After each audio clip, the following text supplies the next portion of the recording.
প্রকৃতি ও জীবন অনুষ্ঠানে আপনাদের সবাইকে স্বাগতম। বাংলাদেশের জীববৈচিত্র্য, প্রকৃতি ও পরিবেশের নানা বিষয় নিয়ে আমাদের এই অনুষ্ঠান প্রকৃতি ও জীবন।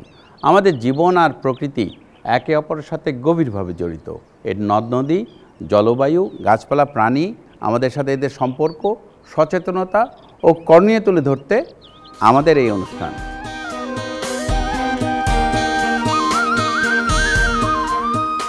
জলবায়ু পরিবর্তন, বৈশ্বিক তাপমাত্রা বৃদ্ধি সহ বিভিন্ন প্রাকৃতিক পরিবর্তনের কারণে অন্যান্য দেশের মতো বাংলাদেশ ঝুঁকির মুখে রয়েছে।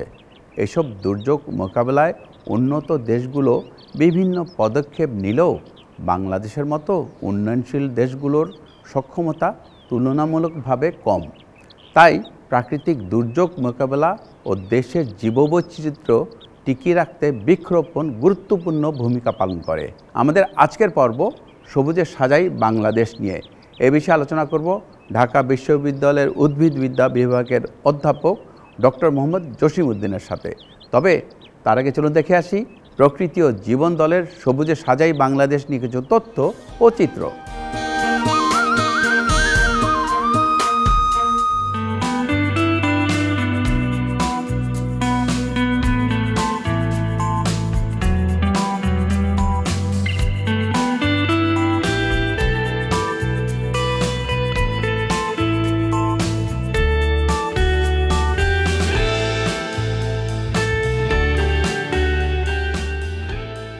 সবুজ শ্যামলিমায় পূর্ণ দেশ আমাদের বাংলাদেশ। এদেশে খুব সহজেই প্রাকৃতিকভাবে গাছপালা জন্মে। গ্রাম বাংলার বসতবাড়ির চারপাশে যেমন নানা ধরনের উদ্ভিদের সমারোহ দেখা যায়, তেমনি এদেশে আছে বিভিন্ন ধরনের বনভূমি।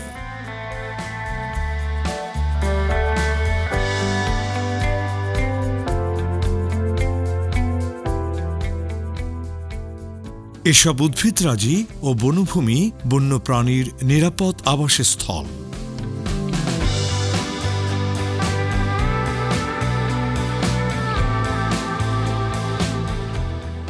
শুধু বন্যপ্রাণীর আবাসস্থলই নয়, মানুষসহ অন্যান্য প্রাণীর বেঁচে থাকার জন্য উদ্ভিদ প্রত্যক্ষ ও পরোক্ষভাবে গুরুত্বপূর্ণ।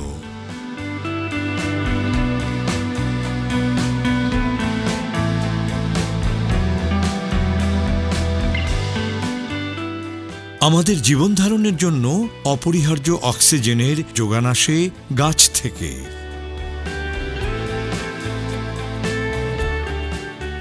খাদ্য, বস্ত্র, চিকিৎসার উপকরণ সহ নানা প্রয়োজনীয় সামগ্রীর উৎস গাছপালা।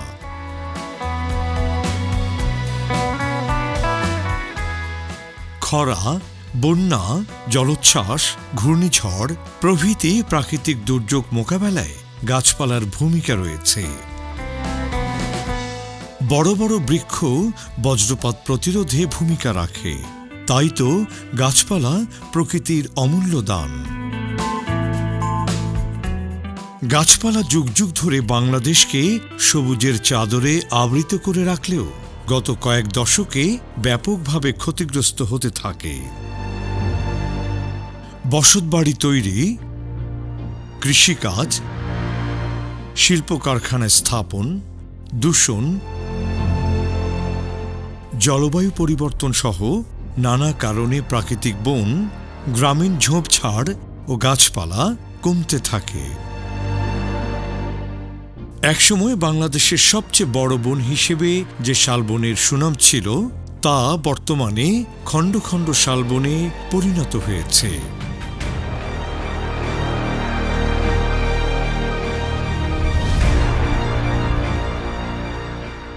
গহীন পাহাড়ি অরণ্য ন্যাড়া পাহাড়ে পরিণত হয়েছে। সুন্দরবনের প্রতিবেশ ব্যবস্থাও নষ্ট হচ্ছে। জনসংখ্যা ও অপরিকল্পিত উন্নয়নের তাগিদে শহরের উদ্ভিদ প্রজাতি উজাড় করা হচ্ছে।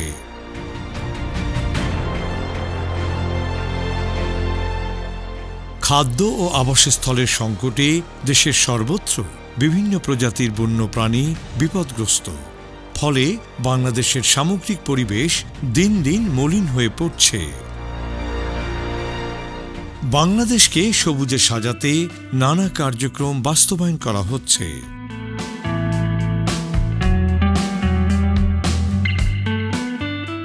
বাংলাদেশের উপকূলীয় অঞ্চলে জেগে ওঠা নতুন ডুবোচরে বন সৃজনের মাধ্যমে উপকূলীয় সবুজ বেষ্টনী গড়ে তোলা হয়েছে।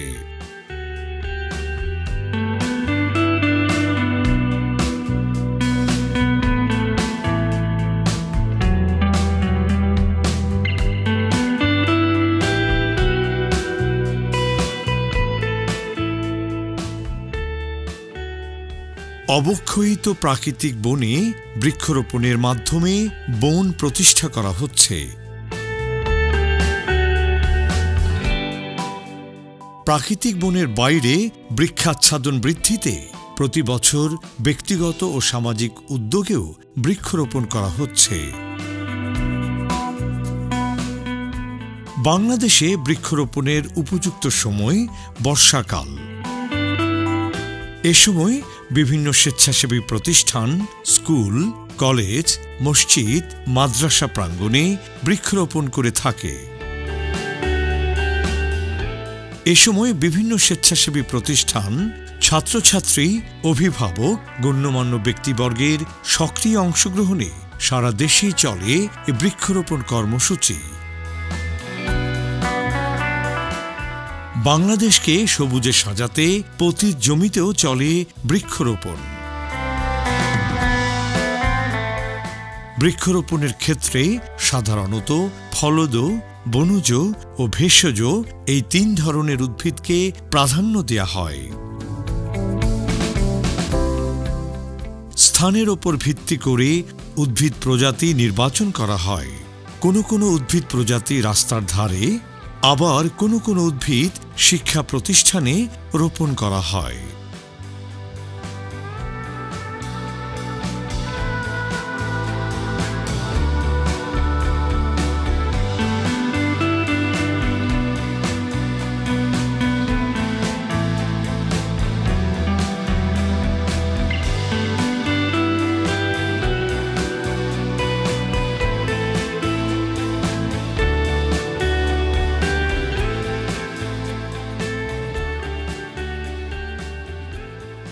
উপকূলীয় জোয়ারভাটা বিধৌত অঞ্চলে রোপণ করা হয় ম্যানগ্রোভ প্রজাতি।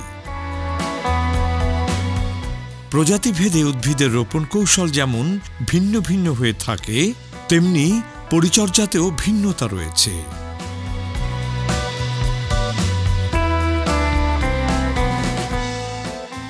আমরা চর কুকরিমুকরি থেকে 5 কিলোমিটার দূরে এই চরটায় এসেছি। এই চরের নাম চর আমির এবং এই নামকরণটি একেবারেই নতুন দেওয়া হয়েছে। এর আগে পূর্বে এটার নাম ছিল দক্ষিণ চর দিঘল এবং এটা একেবারেই নতুন চর। এই আগে কোনো মানুষের পদচারণা ছিল না এখানে। আমরা প্লান্টেশনগুলো করলাম, চারা লাগালাম কেওড়া গাছের। এই গাছগুলোর কিন্তু একটা বৈশিষ্ট্য হলো লবণ পানি এবং কাদা মাটির মধ্যে এরা কিন্তু ধীরে ধীরে বড় হয় এবং মাটিটাকে শক্ত করে ধরে রাখে। এবং এই চরটি কিন্তু একসময় এমন একটি পরিবেশ হবে, একটা বিশাল বন হয়ে যাবে এবং এই বনে সবচেয়ে বড় উপকার হচ্ছে গিয়ে বন্যপ্রাণী এবং অক্সিজেন, কার্বন ডাই অক্সাইড সব কিছু মিলিয়ে কিন্তু একটা বিরাট একটা সুফল পেতে যাচ্ছি আমরা এই বনগুলোর মাধ্যমে। এবং ম্যানগ্রোভ কিন্তু এখন সারা পৃথিবীতে নিয়ে কথা হচ্ছে। ম্যানগ্রোভে কিন্তু বাংলাদেশ একটা ভালো অবস্থানে আছে। আমরা কিন্তু ভালোভাবে ম্যানগ্রোভের প্লান্টেশন এগিয়ে দিয়ে যাচ্ছি।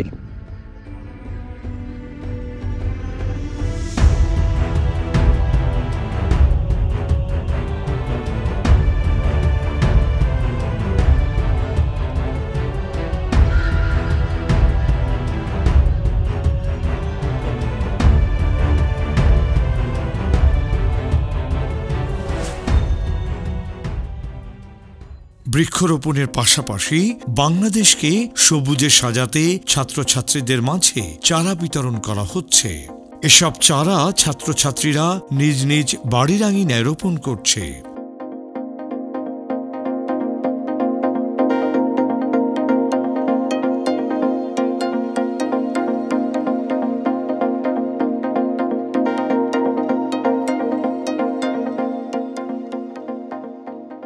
প্রাচীনকাল থেকেই গ্রামের অনেকেই স্ব উদ্যোগে বাড়ির আঙিনায় বাগান করে আসছে।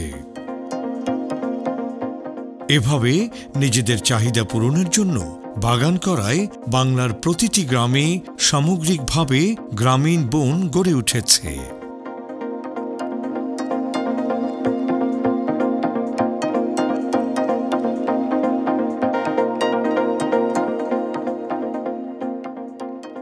বর্তমানে ঢাকাসহ বিভিন্ন শহরে বাড়ির ছাদে ছাদ বাগান করছে। এসব বাগান থেকে মানুষ প্রত্যক্ষভাবে যেমন লাভবান হচ্ছে, তেমনি পরোক্ষভাবে দেশের মানুষ উপকৃত হচ্ছে।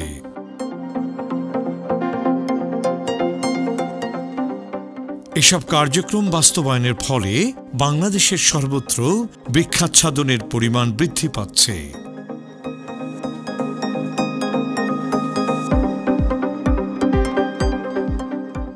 সবুজে সবুজে সজ্জিত হচ্ছে বাংলার চারপাশ।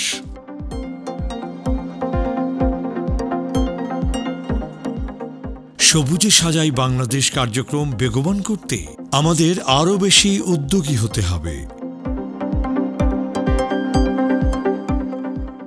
জলবায়ু পরিবর্তন, বনভূমি ধ্বংস, নির্বিচারে বৃক্ষ নিধন, দূষণ সহ বিভিন্ন কারণে দেশের প্রাকৃতিক পরিবেশ বর্তমানে বিপন্ন হচ্ছে জীববৈচিত্র্য।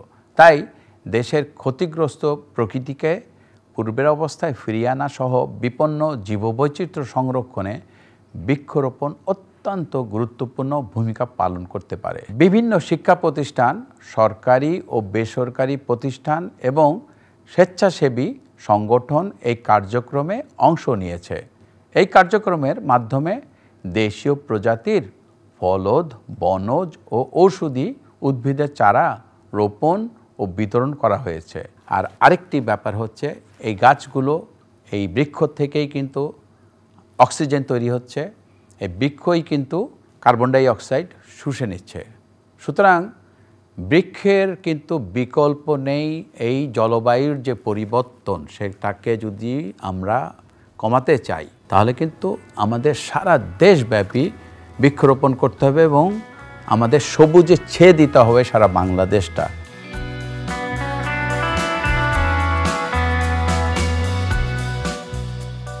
বাংলাদেশকে সবুজে সাজাতে বৃক্ষরোপণকে গণ আন্দোলনে রূপ দেওয়ার কোনো বিকল্প নেই।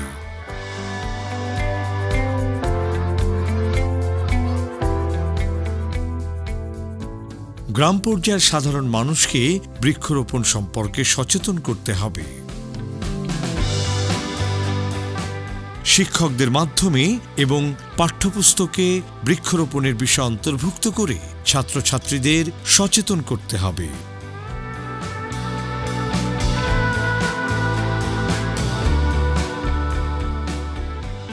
ব্যক্তিগত ও সামাজিক উদ্যোগের মাধ্যমে রাস্তার ধারে, বিদ্যালয়, মসজিদ, মাদ্রাসা প্রাঙ্গণে এবং পতিত জমিতে আরও বেশি বৃক্ষরোপণে উৎসাহিত করতে হবে।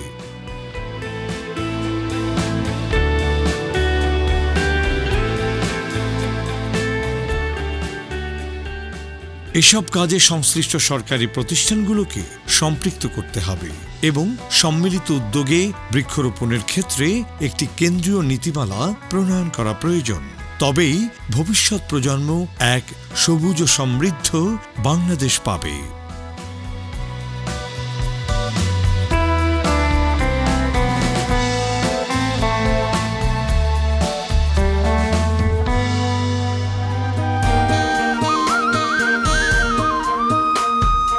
দর্শক মণ্ডলী, আমরা তখন দেখলাম সবুজে সাজাই বাংলাদেশ নিয়ে বিস্তারিত প্রতিবেদন।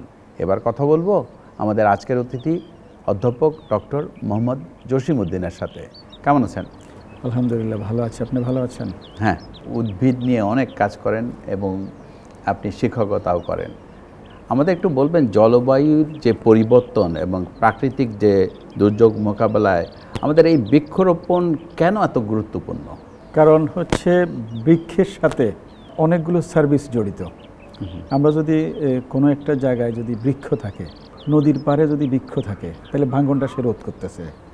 ধরেন পাহাড়ের মাথায় যেখান থেকে আমাদের ওয়াটার শেড আছে, সেখানে যদি বৃক্ষের কাভার থাকে সেই তাহলে ওয়াটারশেডটা ঠিকমতো মেনটেন হয়ে আমরা পানিটা পেয়ে থাকি। তারপরে ধরেন কোস্টাল বেল্টে আমাদের যে প্ল্যান্টেশন আছে সেখানে যদি সামুদ্রিক দুর্যোগ আসে, সমুদ্র থেকে যে শক্তিটা আপনার ল্যান্ডে এসে আঘাত করবে, সে প্রথম শক্তিটার ব্রেকার হচ্ছে আপনার বৃক্ষের যে সারি সেটা। তারপরে বৃক্ষ বাতাস থেকে আজকে যে গ্রিন হাউস বলছি আমরা কার্বন ডাইঅক্সাইড, একমাত্র বৃক্ষ সেটাকে শোষণ করে রাসায়নিক শক্তি তথা খাদ্য শক্তিতে রূপান্তর করতেছে। আর সে খাদ্যের উপর বৃক্ষ নিজে খাচ্ছে, তাবৎ অ্যানিম্যাল জগৎ ওই খাদ্যের উপর নির্ভরশীল। তাহলে এই বৃক্ষের যেই অবদান, হ্যাঁ, এটা তো কোনোভাবেই আপনি অস্বীকার করার উপায় নাই। তাহলে বৃক্ষরোপণ আমরা করব না কেন? এটা একটা দিক। আলটিমেটলি যে গ্লোবাল ওয়ার্মিং, আজকে যে আমাদের তাপমাত্রা দিন দিন বাড়তেছে, এটার কারণ হচ্ছে তো অতিরিক্ত কার্বন ডাইঅক্সাইড। কার্বন ডাইঅক্সাইড কিন্তু একটা সার্টেন অ্যামাউন্ট না থাকলে আমরা কিন্তু পৃথিবীটাতে আমরা বাঁচতে পারবো না, নাহলে তো পুরোটা ঠান্ডা হয়ে যাবে। আমরা জানি 0.04% কার্বন ডাইঅক্সাইড আমাদের দরকার আমাদের ওয়ার্ম রাখার জন্য। এখন সেই কম্পোজিশনটা যখন চেঞ্জ হচ্ছে তখনই তার যে বৈশিষ্ট্য, সে তাপ শোষণ করে এবং ধরে রাখে। বাতাসে যদি অ্যাক্সেস থাকে তখন তো সেটা দূষণ। এই দূষণের সাথে কত কিছু জড়িত। সেই মরু অঞ্চলের আইসকেপ গলে যাচ্ছে, সাগরের হাইট বাড়তেছে।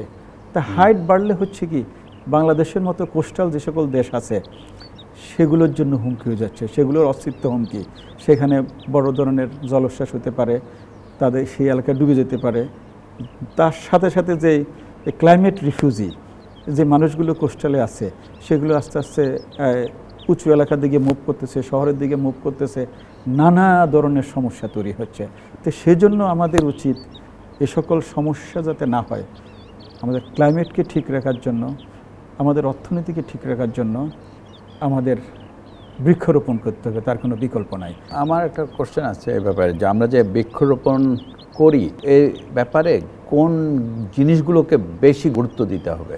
এখানে সবচেয়ে বেশি গুরুত্ব দিতে হবে আমি কোন প্রজাতিটা লাগাবো, আমি কি জন্য লাগাবো, আমার উদ্দেশ্যটা কি, আমি কি অ্যাচিভ করতে চাই। এই বৃক্ষ দিয়ে আমি কি ফুল চাই, না ফল চাই, না টিম্বার চাই, নাকি জ্বালানি কাঠ চাই, নাকি আমার পরিবেশ চাই, নাকি আমি বায়োডাইভার্সিটি চাই, জলবায়ু পরিবর্তনের যে রিস্ক সেটা মিটিগেট করতে চাই কিনা।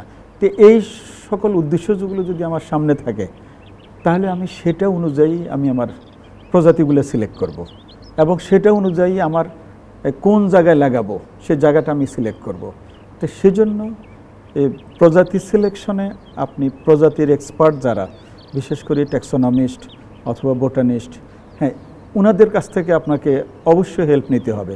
আমি ঢাকা শহরের রাস্তায় কোন গাছ লাগাবো, আমি পাহাড়ে কোন গাছ লাগাবো, আমি এভিনিউতে কোন গাছ লাগাবো, আমি বাড়ির আঙ্গিনায় কোন গাছ লাগাবো, হ্যাঁ, সেটা ট্যাক্সোনমিস্ট দিয়ে ঠিক করে নিতে হবে। তারপরে ইকোলজিস্ট লাগবে, জায়গাটা আদৌ সুইটেবল কিনা। তাহলে ওনাদের হেল্প নেই, আমি ওয়েটল্যান্ডে কী লাগাবো, আমি পাহাড়ে কী লাগাবো, বাড়ির আঙ্গিনায় কী লাগাবো, তারপরে পার্কের ভিতরে কী লাগাবো, এই বিষয়গুলো আপনাকে অবশ্যই পরামর্শ নিতে হবে। আচ্ছা, আমাদের দেশব্যাপী যে বৃক্ষরোপণ, সরকারের এতে কী ভূমিকা হওয়া উচিত বলে আপনি মনে করেন? সরকার এখানে একটা বিশাল একটা ফ্যাক্টর। সরকার ফ্যাক্টরের জন্য সরকারি অনেকগুলো ডিপার্টমেন্ট আছে এই বৃক্ষের সাথে জড়িত, যেমন বন বিভাগ আছে, পরিবেশ বিভাগ আছে, বন গবেষণাগার আছে, ইভেন এগ্রিকালচার ডিপার্টমেন্টগুলো আছে, প্লাস হচ্ছে এলজিআরডি, এলজিইডি, গণপূর্ত, অনেকগুলো ডিপার্টমেন্ট কিন্তু তারা ডেভেলপমেন্ট ওয়ার্ক করে। সেখানে তাদের কারণে কিন্তু অনেক জায়গায় গাছ লাগানো হচ্ছে। কিন্তু এখানে একটা সমন্বয়হীনতা আমি প্রায় লক্ষ্য করি, কারণ এই সমন্বয়হীনতা মনে হয় দূর করা উচিত।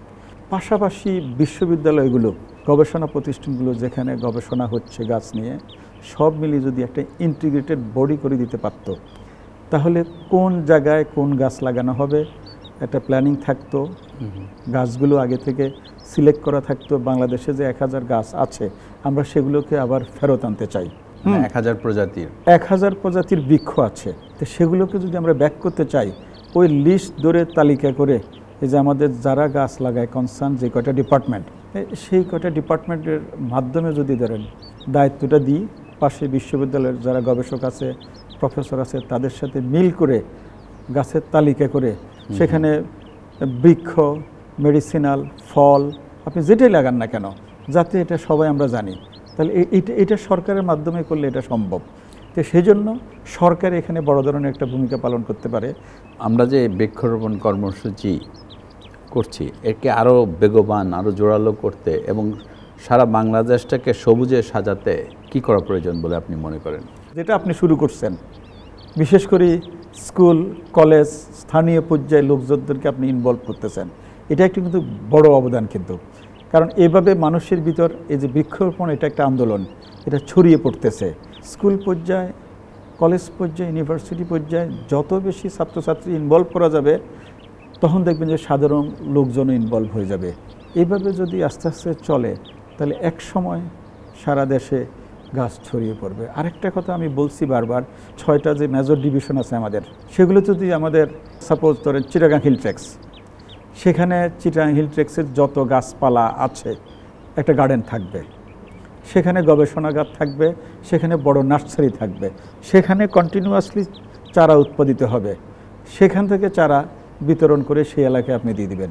সিলেটে একটা থাকতে পারে একটা বড় বাগান, এভাবে উত্তরবঙ্গে করতে পারেন, খুলনাতে করতে পারেন, বরিশালে করতে পারেন। তাহলে হবে কি, একদিকে আপনার মাদার ট্রিগুলো বেঁচে থাকার একটা সুযোগ পেয়ে গেল, মাদার ট্রিগুলো নিয়ে গবেষণা করার সুযোগ পেয়ে গেলেন আপনি। তারপরে মাদার ট্রি থেকে বীজ নিয়ে সেখানে চারা করে বিতরণ করার একটা সুযোগ হয়ে গেল। এভাবে যদি একটা প্ল্যানিং করে সারা বাংলাদেশে যদি এই কাজটা করা যায়, তাহলে ওই যে সোর্সটা যদি থাকে, আমরা তাদের হাতে যদি চারা দিতে পারি, তাহলে বৃক্ষরোপণটা আরও বেগবান হবে। আমাদের দেশীয় গাছগুলো বাঁচার একটা সুযোগ পেয়ে গেল। আমাদের যে সবুজে সাজাই, সেখানে আমাদের ফুল থাকবে, ফল থাকবে, ওষুধি গাছ থাকবে, টিম্বারের গাছ থাকবে, তারপরে হচ্ছে জীববৈচিত্র্য সাপোর্ট করে সেই গাছ থাকবে। আমাদের জলবায়ুর পরিবর্তনের যে রিস্ক মোকাবেলা, সে ধরনেরও উপাদান থাকবে। তাহলে এক সময় আমাদের দেশটা, যে আজকে যে কথাটা বলছেন সবুজে সাজাই, শুধু সাজালে হবে না, সবুজ থেকে আমার যে সার্ভিসগুলো, যে প্রোডাক্টগুলো, আমার জীববৈচিত্র্য, সেগুলো আমি একসাথে পাবো। তাহলেই আপনার স্বপ্নের কাঙ্ক্ষিত সবুজের বাংলা, আজকে যেভাবে ঘেরা দিয়ে আপনি বসিয়েছেন, সেরকম একটা দেশ আমরা পাবো। আচ্ছা, আপনাকে অনেক ধন্যবাদ, অনেক কিছু জানা গেল আপনার কাছ থেকে। Thank you. দর্শক মণ্ডলী, প্রকৃতি ও জীবন অনুষ্ঠানের এবারের সেগমেন্টটি হচ্ছে আপনি জানেন কি। চলুন জানা যাক সবুজে সাজাই বাংলাদেশ নিয়ে কিছু তথ্য। আপনি জানেন কি, একটি পূর্ণবয়স্ক বৃক্ষ বছরে যে পরিমাণ অক্সিজেন সরবরাহ করে, তা কমপক্ষে 10 জন মানুষের বার্ষিক অক্সিজেনের চাহিদা পূরণ করে। মাত্র কয়েক দশক আগেও পৃথিবীর মোট স্থলভূমির 31% ছিল বন। বিশ্বে প্রতি মিনিটে 27টি ফুটবল খেলার মাঠের সমপরিমাণ জায়গার বন উজাড় হচ্ছে। বন বিভাগ 1960 সালের দিকে বন সম্প্রসারণ কার্যক্রমের মাধ্যমে সর্বপ্রথম বনায়ন কর্মসূচি বনের বাইরে জনগণের কাছে নিয়ে যায়। একটি পূর্ণবয়স্ক বৃক্ষ বায়ুমণ্ডল থেকে প্রতি বছর প্রায় 25 কেজি কার্বন ডাই অক্সাইড শোষণ করে। শ্রোতা দর্শক, প্রাকৃতিক দুর্যোগ ও জলবায়ু পরিবর্তনের প্রভাব মোকাবেলায় বৃক্ষরোপণ অত্যন্ত গুরুত্বপূর্ণ ভূমিকা পালন করে। একই সাথে বৈচিত্র্যময় উদ্ভিদরাজি দেশের জীববৈচিত্র্যকে সমৃদ্ধ করার পাশাপাশি আমাদের অনেক চাহিদা পূরণ করছে। তাই দেশব্যাপী বৃক্ষরোপণের মাধ্যমে প্রাকৃতিক দুর্যোগ মোকাবেলা ও পরিবেশের স্বাভাবিক ধারা বজায় রাখতে সকলকে এগিয়ে আসতে হবে। বৃক্ষরোপণকে একটি কর্মসূচির গণ্ডিতে বেঁধে না রেখে একে সারা দেশে সকলের মাঝে ছড়িয়ে দিতে হবে। সুন্দর প্রকৃতিতে গড়ি সুস্থ জীবন, এই আশা নিয়ে শেষ করছি আজকের অনুষ্ঠান। আপনারা সবাই ভালো থাকুন, সুস্থ থাকুন।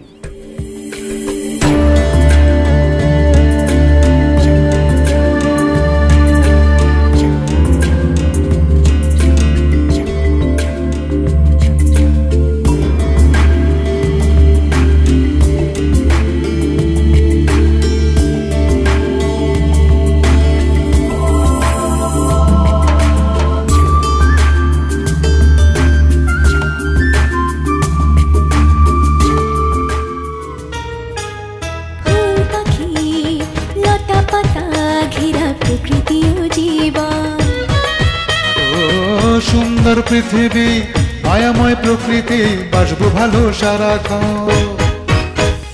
চাই চাই চাই সুন্দর পৃথিবী চাই, চাই চাই চাই সুস্থ পরিবেশ চাই।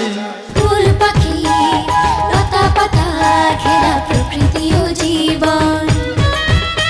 ও সুন্দর পৃথিবী মায়াময় প্রকৃতি বাসবো ভালো সারাক্ষণ। এসো হাতে হাত ধরে শপথ করে